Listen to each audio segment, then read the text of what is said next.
Coach, at the end of the fourth quarter, obviously Angel and Nas had an opportunity to hit potential game-winning baskets. When Angel missed, obviously Ryan and Alicia were kind of there to console her. What was your message to Angel after she missed that shot? I mean, we didn't run there was supposed to be one screen in there, and we kind of forgot the screen. But then Ryan, took the shot, and we told those two to, really crash the boards and give us a... Imagine the loud noise made when a metal door to a locker room is kicked off its hinges. Now picture the terrifying quiet that ensues as their head coach loses all composure and the entire team sits motionless. This was more than a warning or a fine. The coach reportedly confronted his star player in person, criticizing her performance and voicing grave fears about the future. It wasn't simply another post-game brawl that took place behind those locked doors. Music. It was reported as a fierce altercation. The argument apparently got heated when Angel Reese missed what could have been a costly wide-open layup late in the game. The coach apparently questioned her attitude, accused her of damaging the team's momentum, and made a statement that immediately generated debate among basketball fans. This is where the narrative becomes even more intriguing, though. Caitlin Clark, Reese's fiercest competitor, had just put on one of the best performances of her career as Reese was coping with the consequences from that trying time. Be in as we break down the tale that has everyone wondering, what really happened after the final buzzer?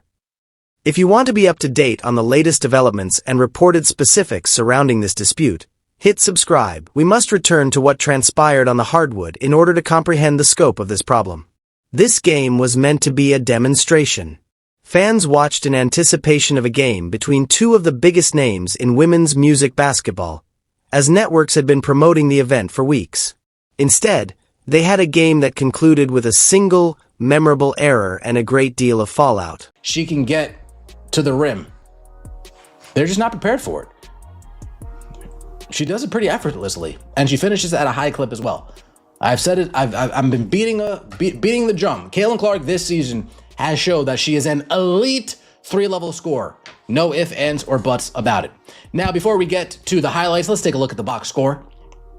95-91. Indiana Fever went into halftime down 4. Third quarter picks up a little bit. The fourth quarter, the Atlanta Dream, I don't want to use the word choke, but they choked bad. They choked bad. Alicia Gray won on an absolute rampage in the third quarter. But the Atlanta Dream scored only 9 points. And usually we're the team that only scores single digits in a quarter. Watching the Atlanta Dream crumble in the fourth quarter reminded me of a couple of those playoff games last year where as soon as they got a little bit of pressure, as soon as things got close, as soon as things got tight, as soon as they didn't... Caitlin Clark was working at a different level on one end of the floor. She was giving a basketball lesson, not just playing well. Clark was slicing past the defense with no-look passes and making deep, contested threes from close to the logo, leaving opponents reeling. The arena exploded each time the ball left her hands. She managed the floor like a seasoned professional who had seen it all, and she exuded ease and relaxation. Clark was performing at an MVP level and providing the audience with exactly what they had anticipated. Angel Reese, on the other hand, was having an entirely different evening. Her game was collapsing from the first tip. She was battling with officials, trying to establish herself in the paint, and forcing challenging shots. It was getting harder to ignore the frustration T was witnessed by the spectators, the pundits, and, above all, the coaching staff. Nevertheless, Reese managed to get one more chance to alter the whole narrative. A botched play delivered the ball straight into Reese's hands with just seconds left and the game in jeopardy. There was no defender in front of her, and she was just inches from the basket. On the other side of the floor was Clark. Reese only needed to finish by gently lifting the ball off the glass. One easy layup and one basket could have made all the difference in the game. She leaped. She let go. She also failed.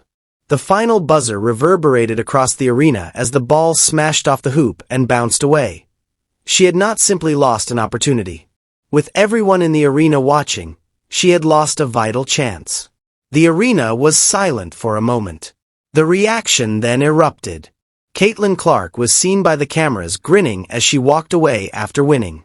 Then she's able to finish some of them, and then Atlanta goes on a run. The person I want to give credit for is while Atlanta was struggling, Alicia Gray was holding it. That is amazing. Just absolutely amazing. They're rambling on about Angel Reese because they agreed late last week. Hey, this whole weekend's about Angel Reese. We got this story we're going to put out on ESPN.com championing her as the greatest rebounder since Dennis Rodman. And then they tell the three stooges of the WNBA, hey, look, we don't care what goes on during the game. We have agreed this weekend we're celebrating Angel Reese come hell or high water. We don't care what Kelsey Mitchell does. We don't care what Caitlin Clark does. We don't care what Alicia Gray does or Ryan Howard or anybody. This is about Angel Reese. We're celebrating her. This was all staged. And then you look up at that graphic and it says 3 of 10, while the mouths are saying catalyst. That is not analysis. That is a protection racket. When the player says she's playing like SHIT and the network says superstar, somebody's lying. And it isn't the shooting percentage. Late regulation, game's tied, Howard misses the go-ahead 3, Reese is already there, board, body, rim, right in front of her, game on her fingertip, daylight. She missed it again. Watch. Oh, we've already seen it. Yeah. Watch. Not the cartoon whiff from the first quarter. Different sin. This one carried the win in its pocket. She tried to clean it up, lost the next fight. Horn, overtime, Fever closed at 95-91, and Angel's line. The mood changed from shame to sheer suspense as Angel Reese bent her head and moved into the tunnel. The Atlanta coach, clearly enraged, was already making his way to the locker room. The coach didn't even wait for the complete roster to settle in, according to the version of events that is making the rounds. The altercation allegedly started as soon as Reese entered the doors. According to reports, the coach lost it on her, labeling her performance unsatisfactory and making it apparent that the failed layup had increased his level of annoyance. This was not being referred to as typical post-game criticism. According to reports, the coach had reached his breaking point. Reese has been the target of criticism for months due to her on-court performance, remarks made in public, and the team's continuous media coverage. However, it is said that everything came to a head when a layup that could have won the game was missed on national television. According to reports, the coach tackled the problem from a new perspective, the commercial side of basketball. He allegedly informed Reese that the strain on the entire organization, ratings, sponsors, public opinion, and the franchise's reputation, was more pressing than just losing one game. The story claims that the coach accused Reese of contributing to a national discourse that overshadowed the team's basketball performance. The entire locker room apparently fell silent when the comparison was made. Look at Caitlin Clark. According to reports, the coach cited Clark's output, popularity, and capacity for high-pressure performance. It was said that the room fell silent. Reese attempted to reply as more seasoned players turned to face the floor, but the coach allegedly interrupted her before she could finish. Then came the last words, which, according to the myth, had the power to alter everything. We remember that. We remember that. And guess what? Angel Reese couldn't even make a damn layup to win the game. And I'm telling you right now, this is hella funny. Oh my God, this is super funny. This is more funnier than the video of the guy pretending to be Angel Reese. I mean, she literally hit the floor, put her hands over her head. Sorry, guys.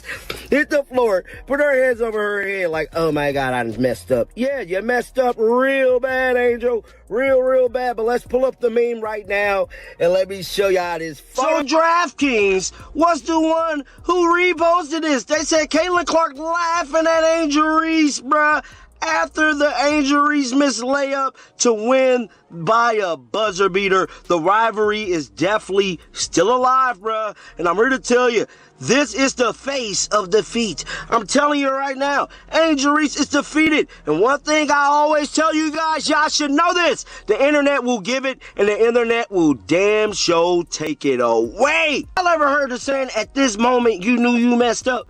This is the look Angel Reese had on her face. At this exact moment, she knew she's gonna be the laughing stock of the basketball world for the next 48 hours. That's exactly what happened. And it was so bad, Angel Reese did not speak to reporters after the damn game. Police taking through that fourth in overtime. They outscored 31-19. What changed in that at the end of the game? Wait, can you repeat that? At the end of the game, they outscored you 31-19 in the fourth in overtime. What was the difference in the game, you believe, at that point? I don't know, I feel like we fought hard. I mean, I don't know. I just feel like we just came up short tonight. This question is for either of you all. When you face a team like this, obviously 4 times, you could potentially see them again in the playoffs. I guess what would you say you can kind of take away from a loss like this? That we're right there. And I know tonight didn't go the way that we wanted to, but we had some plays down and we showed some fight. And I think although we didn't get the win, I think there's some promise that we know that we can beat a team like that if we have a full team together, but even with the team we had tonight. He did more than simply bench her. He put an end to the discussion. The narrative claims that Reese was instructed by the coach to pack her bags and tidy her locker. The message was simple: you are done. According to reports, the coach made it apparent that he no longer wanted her to wear the team's jersey or be at the facilities. This would be much larger than a typical benching if that account were accurate. It would indicate that after months of stress over Reese, the coach had determined that one catastrophic incident was the tipping point. At that point, the narrative takes an even more significant turn. When rumors of the supposed altercation in the locker room started to spread, music, the WNBA scene abruptly changed. On the one hand, under tremendous pressure, Caitlin Clark had just given a powerful performance. Reese, on the other hand, was under close scrutiny following the lost chance to win the game. However, there is a significant issue with the entire narrative. Music, before being accepted as true, claims that Reese was officially expelled from the league, barred from the facility, or permanently fired would need to be verified. Therefore, whether the coach went too far is not the only real concern. It concerns whether the purported altercation actually took place as claimed. And that's precisely what gives this story its explosive quality. Was this a true fallout in the locker room, or was it a widely shared story that went far beyond the facts? Leave a comment with your ideas. Subscribe to Clark Fever Hoop and enable notifications if you want more WNBA analysis and the most recent news, since the next update may drastically alter the narrative.